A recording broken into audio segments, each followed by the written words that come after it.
Shalom teman-teman. Bagaimana kabarnya pada hari ini? Semoga kalian tetap sehat selalu ya, tetap berada dalam perlindungan Tuhan. Untuk memulai ibadah pada pagi hari ini, marilah kita siapkan hati dan pikiran kita. Selamat beribadah. Untuk memulai ibadah pada hari ini, mari teman-teman kita menyanyikan pujian bersuka dalam Tuhan.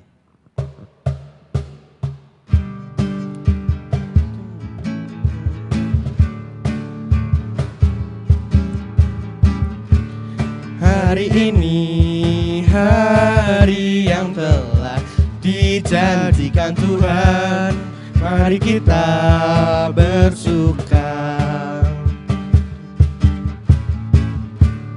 Hari ini hari yang telah dijanjikan Tuhan, mari kita bersuka dalam Tuhan. Bersuka dalam Tuhan, bersuka dalam Tuhan. Mari bersuka citalah, oh bersuka dalam Tuhan. Sekarang bersuka citalah. Mari teman-teman kita satu dalam doa. Tuhan, Kau berkati kami yang pada hari ini akan memulai ibadah pra remaja pada hari ini. Engkau berkati, Engkau pimpin kami, Engkau berkati teman-teman kami, Engkau berkati pembawa firman, dan semoga Engkau lindungi kami dan Kau jamah kami. Terima kasih Tuhan Yesus. Haleluya, amin. Sebelum mendengarkan firman, marilah kita menyanyikan lagu Ku Mau Cinta Yesus.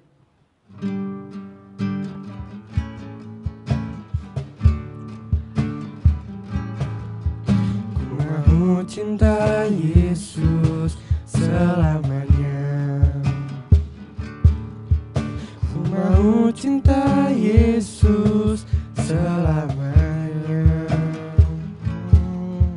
Meskipun badai silih berganti dalam hidupku, ku tetap cinta Yesus selamanya.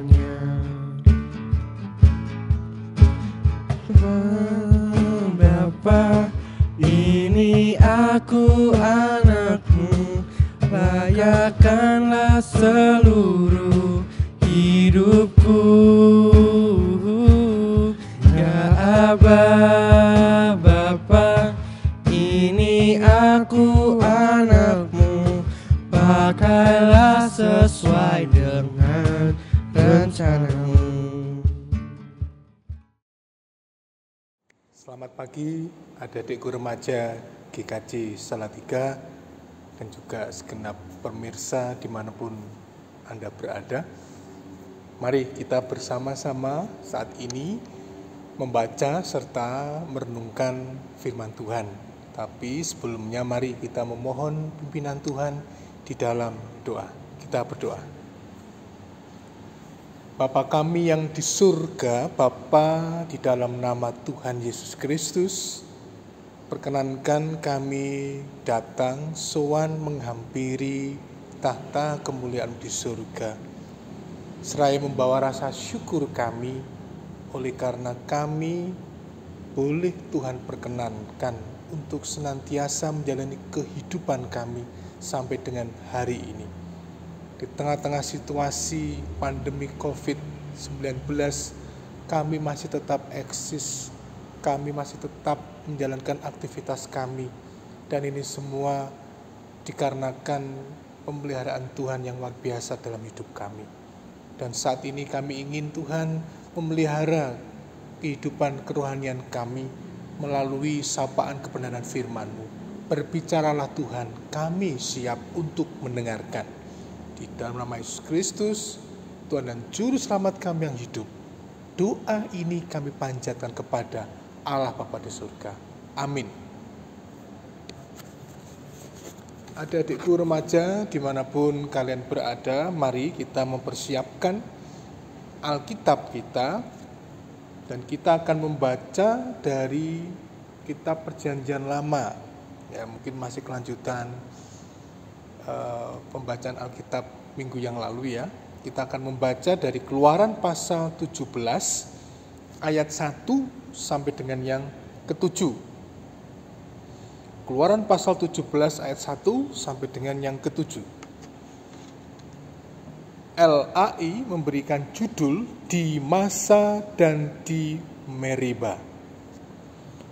Kemudian berangkatlah segenap jemaah Israel dari padang gurun Sin, berjalan dari tempat persinggahan ke tempat persinggahan sesuai dengan titah Tuhan.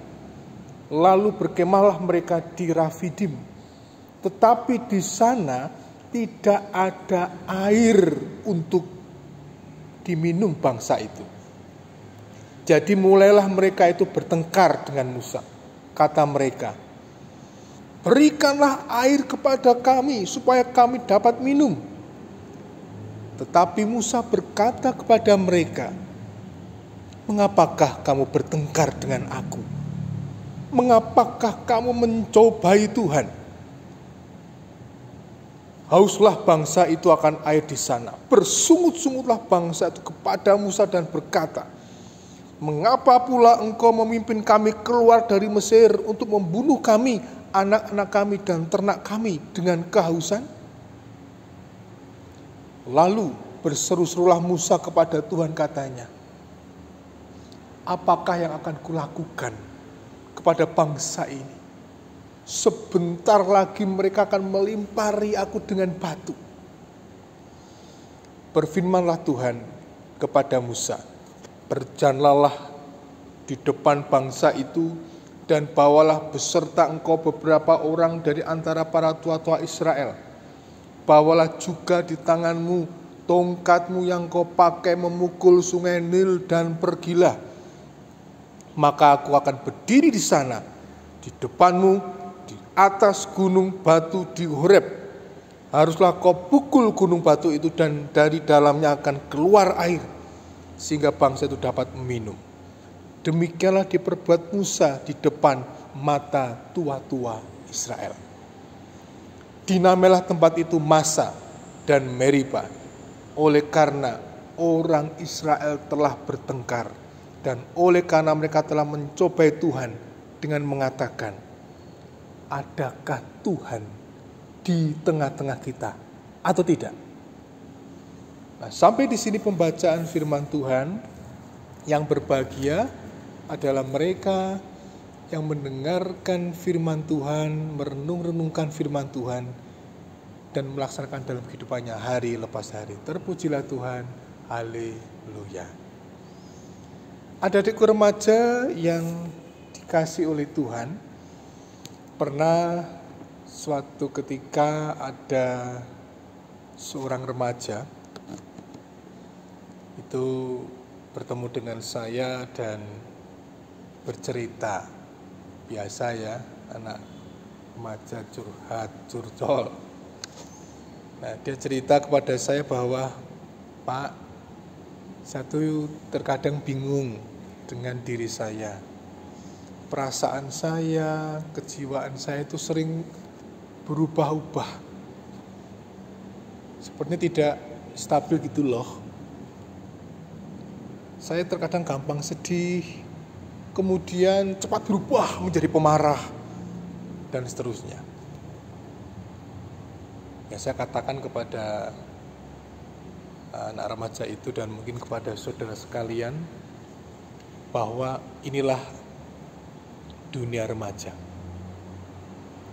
Dunia remaja itu identik dengan ketidakstabilan alias labil. Sepertinya belum ada keseimbangan dalam dirinya. Dan saya melihat pada masa remaja, hormon-hormon dalam dirinya itu mulai bertumbuh subur, saudara. Dan karenanya itu membuat jiwa remaja selalu bergelora. Dan gelora itulah yang membuat remaja menjadi tidak stabil alias labil. Nah, karena dirinya tidak stabil, karena dirinya labil, sehingga ia berusaha untuk mencari tahu jati dirinya. Para remaja berusaha untuk menjadi sesuatu yang gitu loh. Gitu ya. Supaya apa? Supaya ya terlihat jelas identitasnya. Dan untuk itu, para remaja seringkali apa? Coba-coba. Melakukan uji coba. Segala hal. Everything. Kalau sesuatu dia coba, dia mengeksperimen dirinya. Kira-kira aku bisa nggak ya melakukan itu?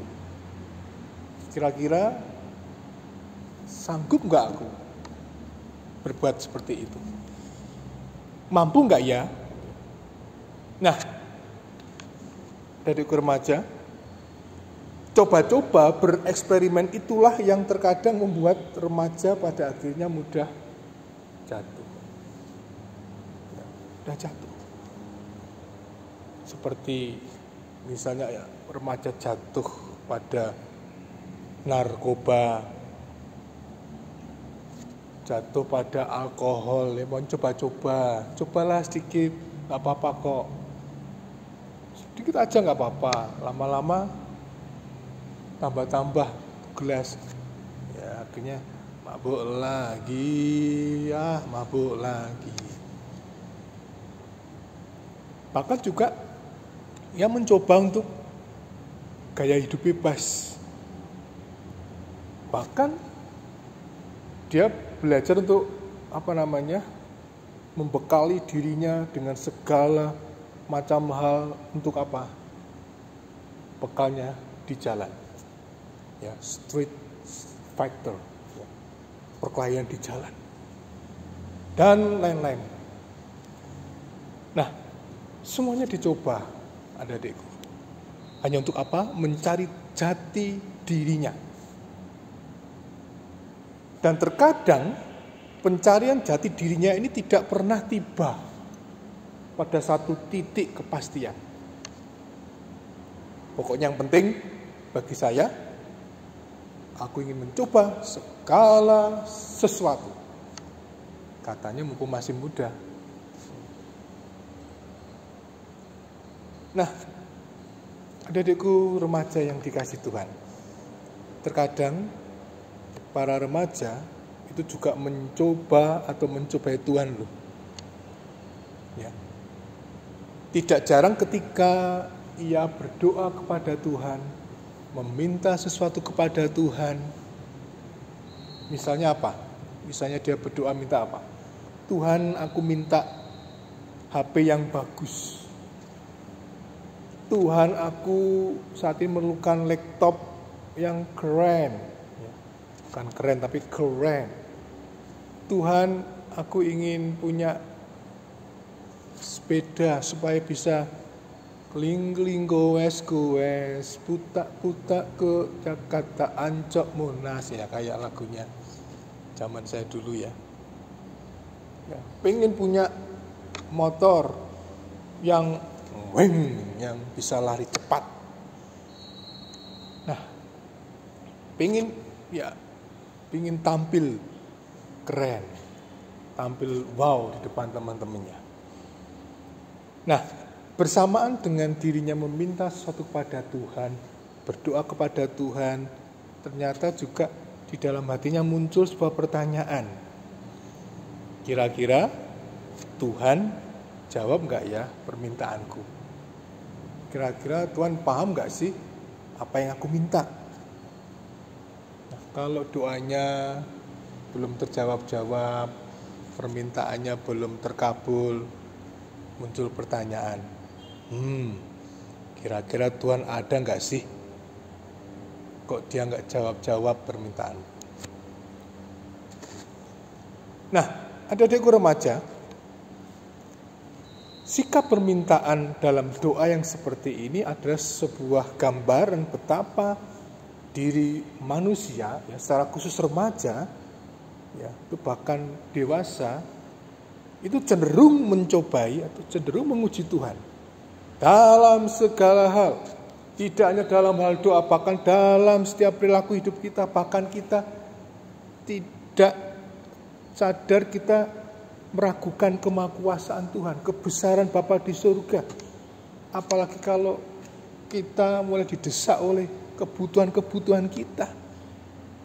Kepentingan-kepentingan diri yang cenderung egois, cenderung duniawi, maka saya tidak sadar, atau bahkan sadar, kita mencobai Allah Bapa di surga. Seperti pertanyaan tadi, kira-kira Tuhan ngerti nggak ya apa yang ku mau? Kira Tuhan paham nggak ya apa yang aku inginkan? Kira-kira Tuhan ada nggak ya? Nah, adik-adikku sekalian, umat Israel yang dipimpin oleh Musa dalam perikop ini juga memiliki mentalitas yang seperti yang saya katakan tadi. Ya. Padahal umat Allah itu baru saja menikmati kebesaran Tuhan, kemahakuasaan Tuhan, pemeliharaan Tuhan.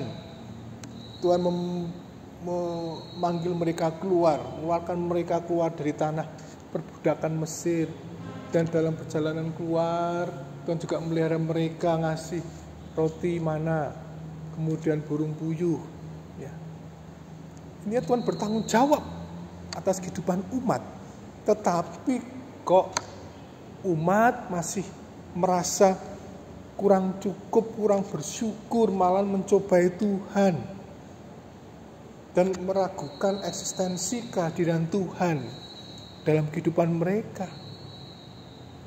Ketika kebutuhannya itu segera harus dipenuhi, kepentingan dirinya itu mendesak, ya, seperti dalam bacaan ini, kami haus, kami butuh minum, kok nggak ada air di tempat ini? Musa, kamu bertanggung jawab terhadap kami, kamu membunuh kami ya, membunuh keluarga saya, membunuh ternak saya, kami akan mati kehausan tempat ini. Nah, saudara, padahal di hari-hari sebelumnya melalui Musa, Tuhan menyatakan kehadirannya, eksistensinya. Ya. Tetapi ternyata itu belum cukup bagi mereka. Musa malah dipersalahkan. Bahkan mereka mungkin dari bacaan sebelumnya dikatakan lebih baik saya di tanah perbudakan Mesir, di sana kan bisa makan roti daging. Ngapain di sini? Gak jelas. Bisa mati kita, mati kelaparan, mati kehausan, mati berdiri barangkali. Dalam hati ketika saya membaca perikop ini, saudara, hanya bergumam, sungguh-sungguh umat yang mencobai dan menguji kesabaran Tuhan. Padahal jelas Tuhan selalu menyertai, menolong Tuhan. Dan disinilah kesabaran, kasih Tuhan harus berhadapan dengan sungut-sungut dan keegoisan umatnya. Jika masalah datang, air bah, persoalan datang, seperti kekurangan, kehausan, kelaparan, dan lain-lain, membuat diri umat menjadi labil, tidak stabil, dan tanpa disadari, mereka memuji Tuhan, mencobai Tuhan, meragukan eksistensi Tuhan. Nah, belajar dari situasi ini, adik-adikku sekalian, mestinya sebagai remaja Kristen, kita harus memiliki sikap beriman seperti apa? Yang pertama, adik-adikku remaja itu harus yakin dan teguh, percaya sungguh-sungguh kepada Tuhan, bahwa Dialah sumber kekuatan kita. Dia, Allah Bapa yang kita imani dalam Yesus Kristus, adalah Allah yang menebus, bahkan menyelamatkan hidup kita. Dan oleh karena kita harus mengasihi Dia dengan sungguh-sungguh. Dan belajar dari bacaan ini, kita percaya bahwa Allah Bapa adalah Allah yang maha baik, Allah yang maha kuasa. Mestinya umat tidak boleh ada keraguan sedikit pun kepadanya, apalagi mencobai Tuhan. Dan para remaja pun juga harus sungguh-sungguh percaya bahwa adik-adik punya Tuhan yang maha baik, Tuhan yang maha kuasa. Dan jangan lagi meragukan kebaikannya, meragukan kasih-Nya. Apalagi mencobai Tuhan, menguji Tuhan. Bahkan mempertanyakan, di mana Engkau Tuhan? Kok kelihatannya keinginanku belum terpenuhi, permohonanku belum terjawab. Jadi adik-adik harus yakin, sekalipun situasi berbeda dengan keinginan hati dan kepentingan diri, tetap percaya bahwa Tuhan memelihara kehidupan adik-adik. Dan yang kedua, sebagai remaja Kristen, kita sadar bahwa situasi atau kondisi psikologis kita ya dalam masa remaja ini kurang stabil, labil, tidak menentu. Nah, supaya kondisi kita bisa tetap stabil, tidak labil, kita tentunya harus berusaha mendapatkan sebuah kepastian yang membuat kita tidak diombang-ambingkan oleh godaan pengaruh-pengaruh kenikmatan duniawi. Apa itu kepastiannya? Yaitu firman Tuhan. Dan firman Tuhan ini harus dikomitmeni. Adik-adik harus komitmen terhadap firman Tuhan ini. Pegang teguh kebenaran firman Tuhan ini. Ketika Anda percaya dan megang teguh menghidupi sungguh-sungguh firman Tuhan ini, adik-adik dan saya, kita semua akan dimampukan untuk tetap kokoh di tengah-tengah badai persoalan, permasalahan di dalam hidup dan kehidupan kita. Apapun pengaruh-pengaruh di luar diri kita, kita akan tetap berjalan di rel jalan kebenaran Tuhan. Percayalah, Tuhan akan menolong kita. Yang kemudian yang terakhir, yang ketiga, terlebih di tengah situasi sekarang ini di mana arus teknologi begitu deras. Tidak hanya arus yang positif, juga ada arus yang negatif, adik-adik. Jika kalian tidak dekat dengan Tuhan, maka kalian akan bisa terbawa oleh arus yang negatif itu. Anda bisa meniru, mengcopy paste hal-hal yang itu tidak benar, itu negatif, tidak berkenan di hadapan Tuhan. Oleh karenanya, mari saat ini hiduplah dalam Tuhan dan jangan ragukan kasih dan penyertaan-Nya. Tuhan yang hadir dalam hidup kita bisa direpresentasikan dengan kehadiran orang tua, kehadiran kakak, kehadiran adik, kehadiran rohaniwan, kehadiran guru kita, dan kehadiran yang lain. Allah mungkin tidak hadir secara nyata, tapi kehadirannya, penyertaan itu hadir melalui situasi, melalui orang-orang yang ada di sekitar kita. Jadi percayalah kepada Tuhan, jangan meragukan kasih dan penyertaan Tuhan. Tetap semangat ya, di masa pandemi COVID-19 ini Tuhan memberkati adik sekalian. Amin. Mari kita kembali menghampiri Tuhan untuk menaikkan beberapa doa kita di hadapannya. Mari kita berdoa. Bapa kami yang di surga, Bapa di dalam nama Yesus Kristus, kami sungguh bersyukur jikalau pada pagi hari ini kami boleh mendapatkan kesempatan kembali untuk mendengarkan sabda Tuhan. Hari ini kami belajar dari kehidupan bangsa Israel sebagai umat Allah yang selalu dikasihi Tuhan, selalu dipelihara Tuhan, tapi ternyata mereka tidak menyadari itu, kurang menyadari itu, bahkan masih merasa belum cukup dan kurang bersyukur. Allah telah menunjukkan kasih-Nya luar biasa, tapi ditanggapi dengan sungut-sungut, ditanggapi dengan sikap yang meragukan kehadiran Tuhan. Ampuni kami ya Tuhan, jikalau kami saat ini yang hidup dalam masa sekarang ini kadang berperilaku seperti bangsa Israel pada saat itu. Ampuni kami Tuhan. Kami ingin kembali ke jalan Tuhan. Kami ingin belajar bagaimana kami tetap percaya kepada Tuhan, memegang teguh kebenaran firman Tuhan. Karena itulah yang akan memampukan kami untuk tetap stabil, untuk tetap mendapatkan sebuah kepastian kebenaran dalam kehidupan kami. Kami sadar ya Tuhan, bahwa tanpa Tuhan, diri kami adalah nothing, tidak ada apa-apanya. Justru diri kami menjadi apa-apa ketika ada intervensi, campur tangan Tuhan, pemeliharaan Tuhan dalam kehidupan kami.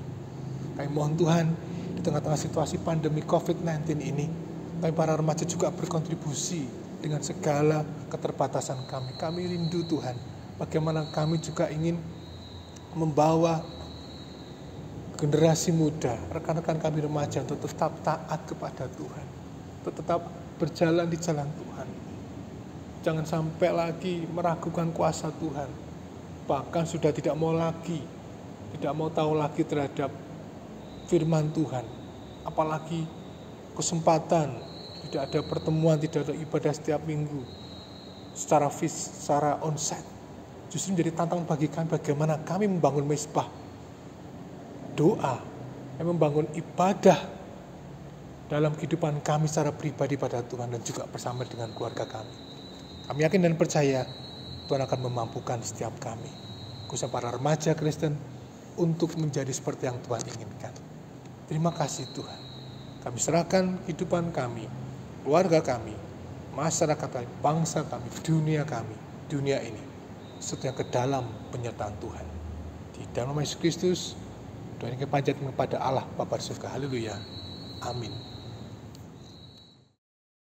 Mari teman-teman kita mengucapkan pengakuan iman rasuli. Aku percaya kepada Allah Bapa yang Maha Kuasa, kali langit dan bumi, dan kepada Yesus Kristus, anaknya yang tunggal Tuhan kita, yang dikandung daripada Roh Kudus, lahir dari anak darah Maria, yang menderita di bawah pemerintahan Pontius Pilatus, disalibkan, mati dan dikuburkan, turun dalam kerajaan maut. Pada hari yang ketiga, bangkit pula dari antara orang mati, naik ke surga, duduk di sebelah kanan Allah, Bapa yang Maha Kuasa, dan akan datang dari sana untuk menghakimi orang yang hidup dan yang mati. Aku percaya kepada Roh Kudus, gereja yang kudus dan am, persekutuan orang kudus, pengampunan dosa, kebangkitan daging, dan hidup yang kekal. Untuk persembahan, mari kita menyanyikan pujian Bapa Persembahanmu.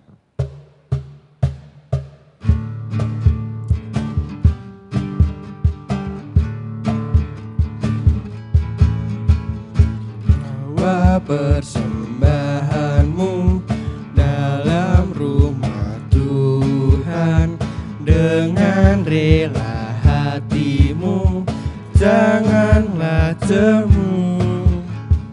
Bawa persembahanmu, bawa dengan suka. Bawa persembahanmu, tanda sukacitamu. Bawa persembahanmu, ucaplah syukur. Mari teman-teman kita berdoa. Allah Bapa yang perkasa dalam kerajaan surga, Tuhan, berkatilah bangsa dan negara kami, Tuhan. Semoga bangsa dan negara kami aman dari bencana-bencana, Tuhan, dan kiranya berkati bencana yang sedang melanda ini, ya Tuhan, COVID-19, ya Tuhan. Kiranya Kau berkati semuanya, ya Tuhan. Semoga kita semua terhindar dari gejala-gejala itu, ya Tuhan. Dan berkati orang tua kami yang mencari nafkah di luar sana, ya Tuhan. Kiranya Kau berkati mereka, Kau beri kesehatan dan panjang umur, ya Tuhan. Semoga bisa menafkahi kita semua. Dan kiranya berkati teman-teman kami yang sakit, ya Tuhan. Kau beri kesembuhan, karena Engkaulah dokter di atas segala dokter, ya Tuhan. Dan kami akan menutup doa ini dengan doa yang telah Kau ajarkan. Bapa kami yang di surga, dikuduskanlah namamu, datanglah kerajaan-Mu, jadilah kehendak-Mu di bumi seperti di surga. Berikanlah kami pada hari ini makanan kami yang secukupnya, dan ampunilah kami akan kesalahan kami, seperti kami juga mengampuni orang yang bersalah kepada kami. Dan janganlah membawa kami dalam pencobaan, tetapi lepaskanlah kami daripada yang jahat. Karena Engkaulah yang mempunyai kerajaan dan kuasa dan kemuliaan sampai selama-lamanya. Amin. Untuk menutup ibadah pada hari ini, marilah kita menyanyikan lagu Jangan Lelah.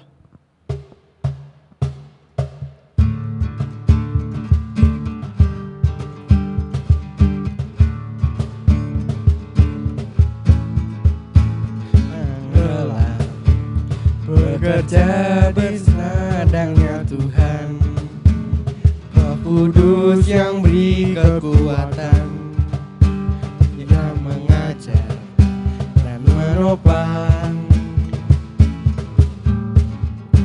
tiada lelah bekerja bersamamu Tuhan, yang selalu mencukupkan atas segalanya.